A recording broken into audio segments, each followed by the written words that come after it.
Good morning, everybody. It's me. Welcome back. And also welcome to something brand new. In today's video, we're going to be improving features in Minecraft. Imagine a feature like, I don't know, the bell. No offense to the bell, but maybe it could use a little bit more. We'll be taking that sad bell and improving it with a data pack. The goal here is to showcase cool, vanilla-feeling ways that features already in the game could be updated to be even better. In today's video, we'll be taking a look at 5 features that are in the game, some of them pretty new, and be improving them. If you enjoyed this video and you'd like to see a second episode of something like this, then leave a like. Subscribe if you're new here. There's a video every single day, and enjoy the video. The first thing that we'll be updating is a pretty small, simple thing. That's honestly kind of a no-brainer. Big shout out to Lawliet843 for the data pack. All of the data packs are linked down below. I'm pretty confident that all of you have heard about Minecraft copper blocks by now. If you haven't, oh man, let me tell you about them. They're exciting. They're a brand new 1.17 block. They're sweet. They get old. Clearly, to get copper, you're going to want to head under the ground and look for a block that looks like this. Mine it with basically anything, and you get this stuff. Smelt it in a furnace with some coal or something, and then you get ingots. Take the ingots over to the crafting table, put them in the crafting table like that, and blocks. It's a pretty straightforward and known thing. This mechanic has been in the game for years for other ores like gold and iron. If you were to get a little bit more of certain resource blocks like iron, gold, or diamond, at least 9 of them, place them on the ground with a beacon, and you have a beacon. But what about copper? Copper's kind of like gold and iron. To be honest, there are 2 sides to this one because not every single resource block can be used as a beacon base. Lapis, redstone, coal, they don't work. However, copper is kind of like gold and iron. When you mine copper, you get a raw version of that ore, just like gold and iron. Copper is a metal, also just like gold and iron. What is the qualification to be a beacon base? The world may never know, but that's exactly where this data pack comes in. So start off by getting some copper, at least 9 blocks of it, get the copper blocks, place them down, put a beacon on top of it, the beacon should activate, and then go inside of the beacon. Now this next part is up to you. You could use one of these normal tribute things, or you could use a copper ingot. Select an effect, like maybe speed, put the tribute item in, hit the check mark, and copper beacon. That's gonna work. Just like that, copper blocks are now a totally valid and certified beacon block.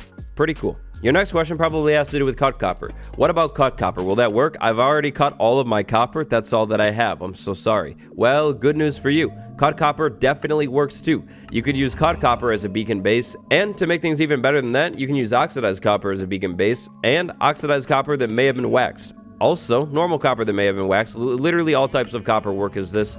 Is pretty cool. Like I said, copper being a valid beacon base block really could go either way. Copper is insanely easy to get after all. Like 9 blocks of this stuff, that's pretty easy. But thanks to this data pack, it's now possible. The bell. The bell was added in Minecraft 1.14. It has some uses, but to be honest, its uses are pretty limited. Thanks to Chroma Key, this has all changed. The next data pack has to do with the bell. It actually does a lot to it. So first off, if we ring the bell, look at that, a brand new advancement, and this thing right here. The Wandering Trader. Yes, that's right. The bell can now summon the Wandering Trader with this data pack. Now, this is a real Wandering Trader. We can go into it and purchase things just like normal, as well as sell something new. Imagine this. You have a survival world. You've been in that world for a while. For whatever reason, you can't find a village. You can't get to the village. But you have found a patrol. Eventually, a Wandering Trader shows up at your base. That still works like normal. You have no emeralds, so you can't buy anything, but you have an ominous banner.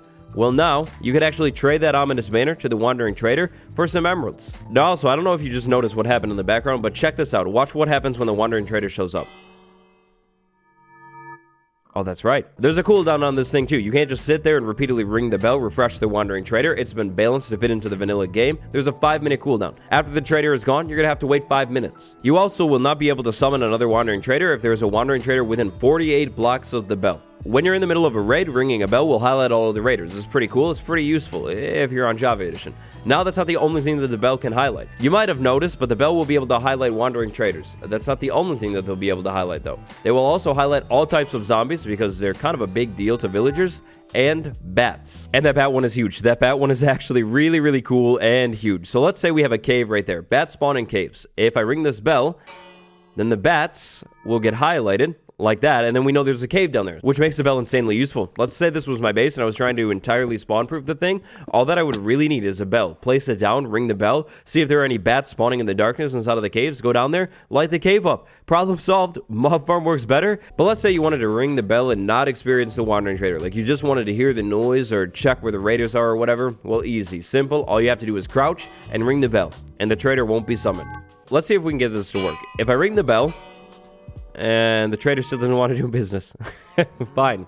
Well, there's one more nice attention to detail thing about the Wandering Trader. Roll the footage from earlier. So check this out. When the Wandering Trader shows up, it actually has some end particles.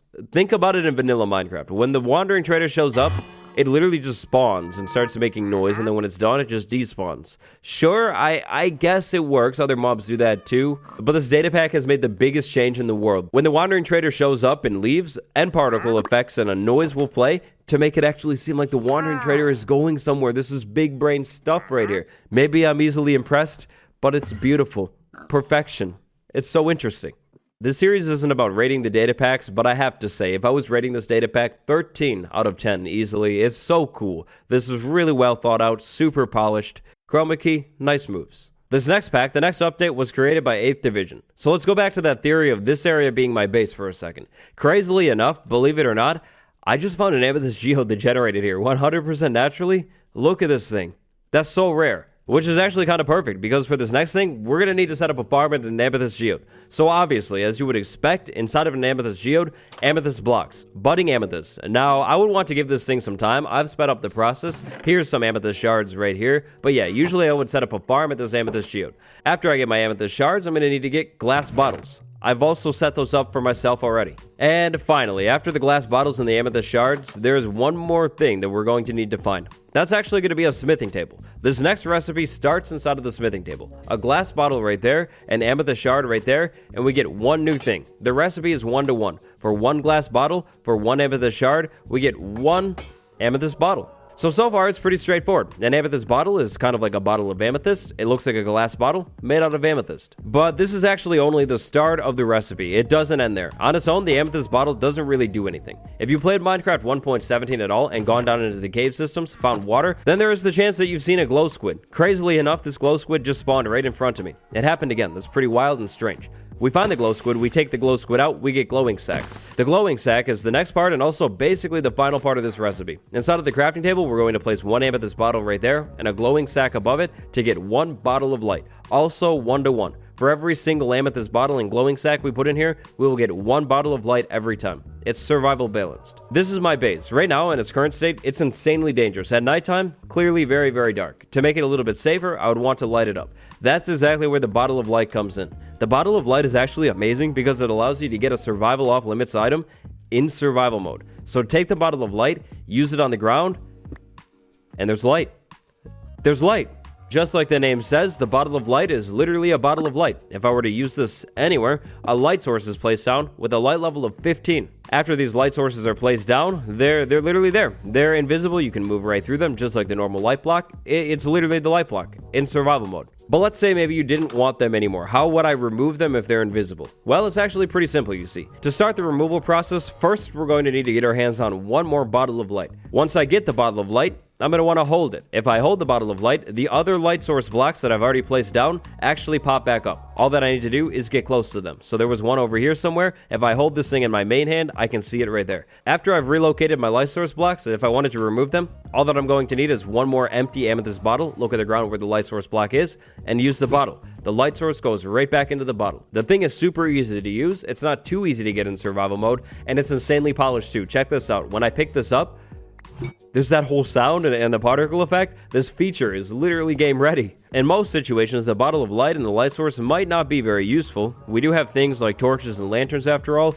but imagine you're doing maybe more of a modern build and the light blocks in the game just don't really work. Or imagine you want to light up an area and for whatever reason you don't want to see any of the light blocks. Well, then this thing is the perfect thing for you. I thought this concept was pretty unique and how the pack actually does it. It's super polished feeling. What do you think? Should we be able to get a block like this in survival?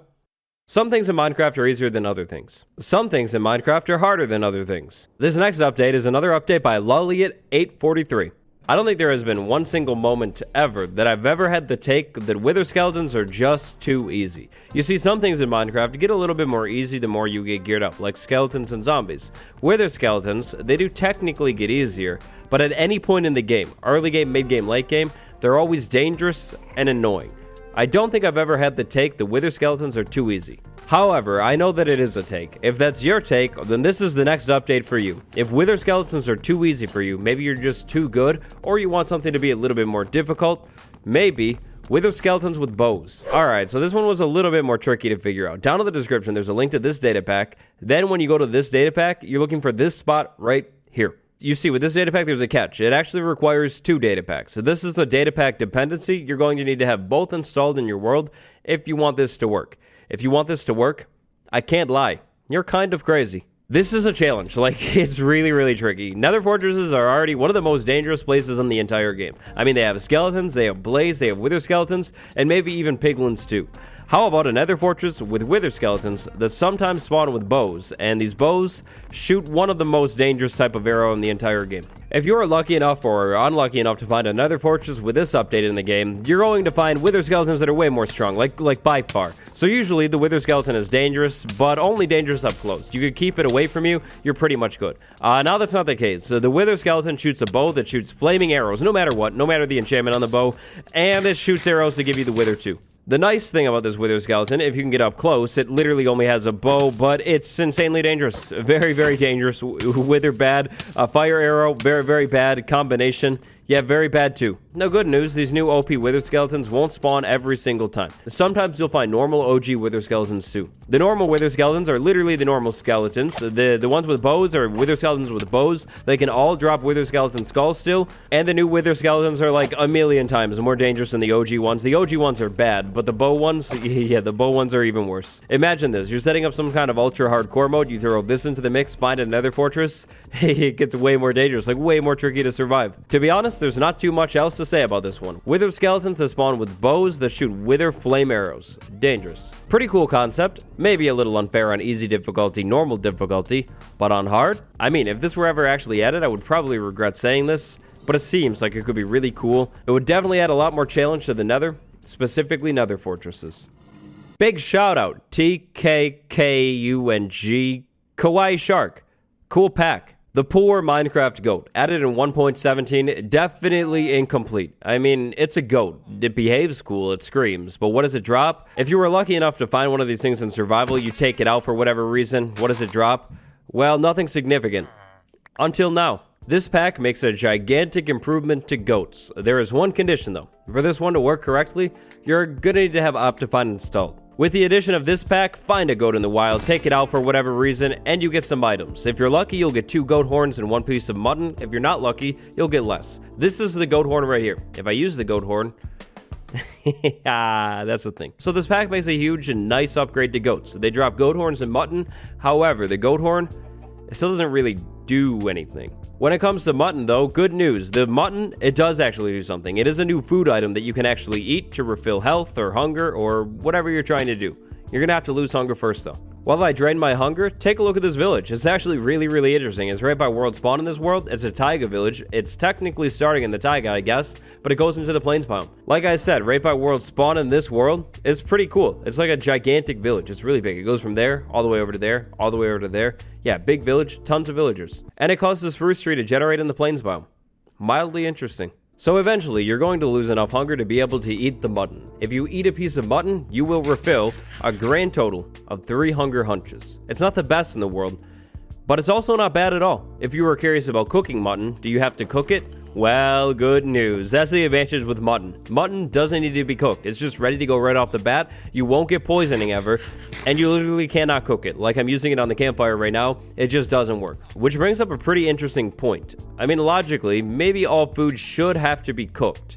But what if there was a type of food that didn't need to be cooked? Like, it was just ready to go. And I'm talking like a good food, like some type of meat that is just literally ready to go. Maybe you can cook it for additional buffs, but it's ready to go. You won't get poisoned. I don't know. I feel like potentially that's actually kind of cool. Would it be realistic? Probably not. Does it need to be realistic?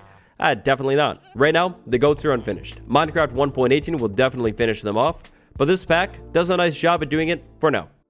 5 Minecraft updates. What do you think? Which one could you see fitting into the vanilla game the most? Would you like to see a part 2? If yes, still leave a like. Down below, throw one feature that you think should be updated. If I make a part 2, I'll try and find a cool pack that updates one of the requested features. Videos like this one right here wouldn't be possible without the data pack creators, so huge shout out to all of the data pack creators that got featured in today's video. Your packs are amazing. And huge thank you to my patrons, Sortiri, Austin V, and Noah F for the support. Merch is down below the video. Subscribe for a new one every day. Thanks for watching. I'll see you in the next one.